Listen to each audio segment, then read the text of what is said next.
Hello, Assalamualaikum. Okey, hari ni saya nak tunjukkan the basic idea macam mana kita nak buat forecast menggunakan Excel spreadsheet. Okey. First, apa yang kita perlu ada adalah data cycle itu sendirilah. Okey, data cycle ni. Lepas tu tarikh repetition lah. Okey, kat sini selepas menganalisis berdasarkan rules and guideline, adalah dia punya rule and guideline dia. Saya dah find out pada 29 Mei 2018 ni repeat dengan 27 Disember 2024. Kemudian dia punya cycle yang seterusnya pun akan repeat juga. Okey, kat sini kita tengok macam mana Alright, kat sini 30 Mei ni adalah low, ni adalah high. Kita plotkan berdasarkan di atas chart ni lah. Okey. 30 Mei ni low 30 Mei, high 4 Jun, kemudian 20 Jun. 20 Jun low, kemudian high 29. Okey, kemudian kita plot lagi 13 Julai, 19 Julai, 25 dan seterusnya lah. Kita plot. Yang ni dia punya structure, market structure di atas chart. Kemudian kita pindahkan high low dia ke dalam Excel spreadsheet. Okey, kita tengok dekat sini dia repeat ataupun tidak. Okey, dia repeat ataupun tidak.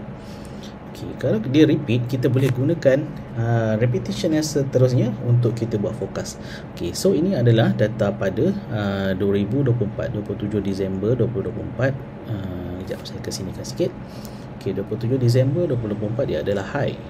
27 Disember 2024. Okay, ini adalah 27 Disember 2024 yang ni. Okay, 27 Disember. Tengok bawah ni dia punya tarikh. Okay, 27 Disember 2024, kemudian 2 Januari. Okay, lepas tu next adalah 16. Next adalah 16. Yang ni adalah, yang merah ni adalah inversion.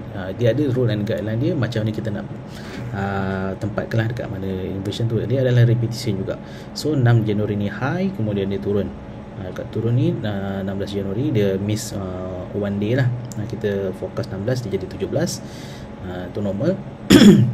Untuk cycle.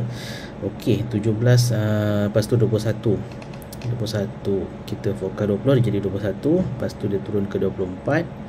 Lepas tu dia naik ke 10 Februari. Okey, 10 Februari adalah di sini. So beza 1 jugalah, one trading day. Okey, kita tengok kat sini dia ada repetition dia ada repetition. Okey, kalau dia ada repetition, so seterusnya pun akan ada repetition. Okey, sekarang ni adalah 25 Mac sekarang 25 Mac. Kita tengok yang tak jadi lagi, apa yang perlu kita buat. Kalau kita dah jumpa dia punya cycle yang dominan, yang betul, so kita boleh menganggarkan next 20 lepas 25 Mac ni apa yang terjadi. Okey, kat sini ada jangkaan yang mana pada cycle yang sebelum ni pada 2018 dia jadi low high macam ni kan.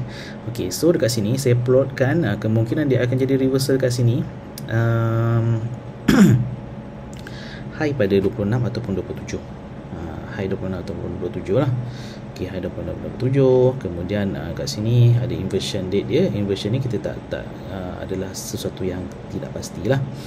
Okey, sesuatu yang tidak pasti yang kita boleh kita boleh jangkakan dia sama ada dia jadi ataupun tidak jadi. Okay, kat sini kita just boleh mark saja 26 31. Lepas tu katalah dekat sini high, kat sini low, dekat sini high, kat sini low. Kemudian dekat sini high. Kita buat bergila-gila. Okey. Dekat sini kita assume dulu yang inversion ni ada.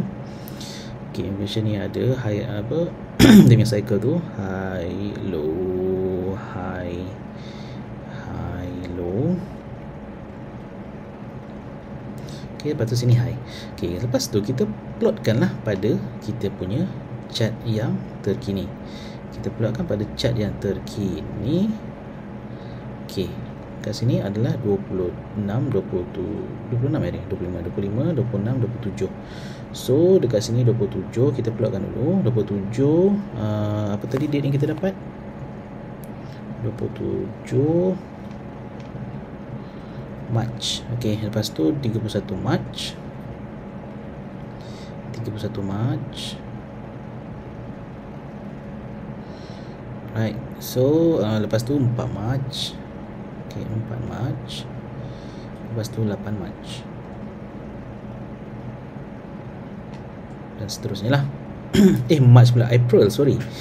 27 Mac, kemudian 31 Mac, 4 April dan 8 April lah. 8 April dan satu lagi lah kita ambil 22 April. Okey, 22 April. Okey, dia macam ni. So yang inversion ni kita mark sebagai warna merah, warna apa-apa lah yang selain daripada warna yang dominant cycle ni lah. 8 April pun kita mark sebagai inversion. Okey.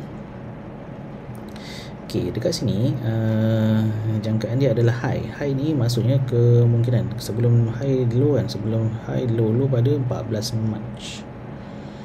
14 Mac. Okey, ni 17. Okey, dia one trading day, Friday ke Monday. Okey, kalau daripada sini, kalau dikatakan dia jadi high, dia akan naik ke sini lah. Dia akan naik dulu lah. So mungkin dia akan ada kenaikan last minute dalam 2 hari. Hari ni 25, 26, 27. Okey, kemudian dia akan turun. Kalau dia ada inversion ni, dia turun, dia jadi low, dia jadi high, dia jadi low. Ni kalau semua inversion ada lah. Okey, high low. Okey, katalah inversion ni tak ada, kita inversion ni 50-50 boleh jadi tak ada, boleh jadi ada. So kita boleh skip kat sini dan jadi macam ni lah dia punya repetition dia. Ini secara kasarnya ataupun roughly, inilah macam mana saya dapatkan next reversal date tu. So first kita compare daripada repetition from previous cycle ataupun previous market. Kemudian kita compare kalau ada repetition yang sama.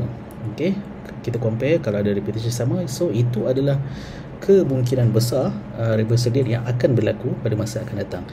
Okey, jadi minat tak nak belajar benda-benda ni? Okey, kalau minat nak belajar, bolehlah dapatkan video crash course yang saya sediakan di website ni. Okey, ataupun kalau anda tengok daripada YouTube, boleh cari link lah dekat dalam description di bawah video ini. Alright, terima kasih.